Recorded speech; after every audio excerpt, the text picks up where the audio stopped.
ప్రభుత్వ ఆసుపత్రిలో పనిచేసే ఉద్యోగుల డిఏ, ఎన్పీఎస్ డబ్బులు స్వాహా చేసిన సంఘటనపై టీవీపీ అసిస్టెంట్ ఫైనాన్స్ అధికారి శ్రీనివాసరావు మీడియాతో మాట్లాడారు. అవకతవకలపై యూనియన్ బ్యాంక్ అధికారులను సమాచారం అడిగామని, జీపీఎఫ్, సిపిఎస్, డిఏ, ఎన్పీఎస్ డబ్బుల అవకతవకలపై తమ దగ్గరున్న సమాచారం మేరకు విచారణ కొనసాగుతుందని అన్నారు. అవకతవకలకు పాల్పడ్డ రికార్డ్ అసిస్టెంట్ యాసిన్ సస్పెండ్ అయినట్టు తెలిపారు అధికారులు. అవకతవకలకు పాల్పడిన వ్యక్తి నుండి 50,12,000 రూపాయలు రికవరీ చేశామని, బ్యాంక్ అధికారులు ఇచ్చే చెక్ ఓచర్స్, లింక్డ్ చెక్స్ తో మిగతా సమాచారంతో అవకతవకలపై పూర్తి వివరాలు తెలుస్తాయని అన్నారు.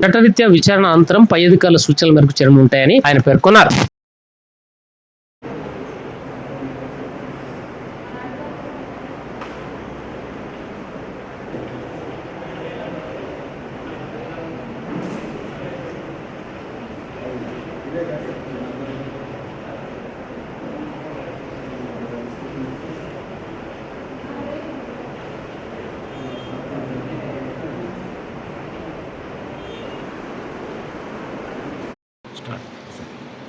ఓకే, నా పేరు శ్రీనివాసరావు.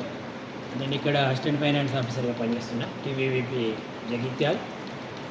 ఒక 2-3 డేస్ నుంచి మనకు పేపర్లో వచ్చిన న్యూస్ను కాకుండా మాకున్న ఇన్ఫర్మేషన్తో పాటుగా మేము మా దగ్గర ఉన్న రికార్డ్స్ అని వెరిఫికేషన్ చేస్తున్నాం. మొన్న మనకు బ్యాంక్ హాలిడేస్ ఉండడం వల్ల ఆంధ్ర బ్యాంక్ కన్సర్న్ మా యూబీఐ బ్యాంక్ ఉంటుంది, వాళ్ళ నుంచి కొన్ని ఓచర్స్ వెరిఫికేషన్స్కు అడగడం జరిగింది, వాళ్ళకి లెటర్ పెట్టడం జరిగింది. ఈలోపు మా దగ్గర ఉన్న రికార్డుతో మేము వెరిఫికేషన్ చేసుకుంటున్నాం. ఎక్కడన్నా జీపీఎఫ్లు కానీ, సిపిఎస్లే కానీ, employees related are firms related ఎలాంటి అవకతవకలు ఉన్నా కానీ మేము వాటి వెరిఫికేషన్ చేసుకున్న తర్వాత అవుట్కమ్ అనేది వస్తుంది. ఈలోపు మాకు ఇమ్మీడియట్గా వచ్చిన ఇన్ఫర్మేషన్ బేస్ చేసుకొని ఎవరైతే మా దగ్గర ఈ చిన్న అవకతవకలకు పాల్పడిన వ్యక్తి ఎవరైతే ఉన్నారో ఆ వ్యక్తిని వాకప్ చేసి కొంచెం గట్టిగానే మందలించడం జరిగింది. దాంతోపాటు అతను మొన్న 14th ప్లస్ ఈరోజు 2 రోజులు కలిపి ఒక 50,12,000 రూపాయలు మా ఖాతాకు జమ చేయడం జరిగింది.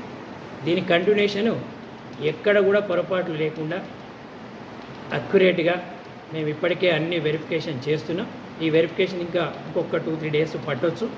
ఈలోపు ఈ వెరిఫికేషన్కు రిలేటెడ్గా బ్యాంకు వాళ్ళు మాకు ఓచర్స్ ఇవ్వాల్సి ఉంది. వాళ్ళకు కూడా 2 రోజులు హాలిడే ఉండడం వల్ల బహుశా ఈరోజో రేపో మాకు టోటల్ ఆ లింక్డ్ చెక్స్ కానీ ఓచర్స్ కానీ వస్తే కానీ మనకి ఇక్కడ క్లారిటీ రాదు.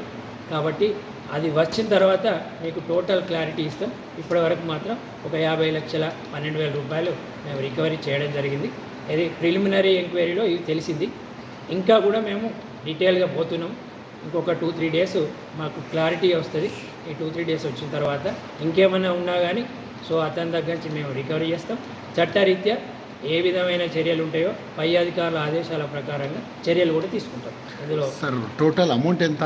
దాదాపు ఇంకా అమౌంట్ ఇంకా క్లారిటీ రాలేదు. ఇంకొక 2-3 డేస్ పట్టచ్చు. ఎందుకంటే బ్యాంకు వాళ్ళు ఓచర్స్, చెక్స్ మేము పంపించినవన్నీ కూడా వాళ్ళ జిరాక్స్లు అడిగినాం. వ్యక్తి పేరేంది సార్? మీ ఎంప్లాయీ అతని పేరు యాసిన్, రికార్డ్ అసిస్టెంట్ మా దగ్గర. తను బ్యాంకు ట్రాన్సాక్షన్ చేస్తుంటాడు కాబట్టి అతని పేరు రికార్డ్ అసిస్టెంట్ యాసిన్. అతని దగ్గర నుంచే 50,12,000 ఆల్రెడీ రికవర్డ్. ఇంకా కూడా ఎంత తేలుతుంది అనేది మనకు బ్యాంకు ఓచర్స్ వస్తే మనకు క్లారిటీ ఉంటుంది. బ్యాంకు వాళ్ళు కూడా కోఆపరేట్ చేస్తామన్నారు. ఎందుకంటే మా చెక్కులే, మా జిరాక్స్కే మాకే రావాలి చెక్స్. సార్ ఇష్యూ ఎట్లా బయటకు వచ్చింది? అసలు ఎన్ని రోజుల నుంచి జరుగుతుంది సమస్య? అంటే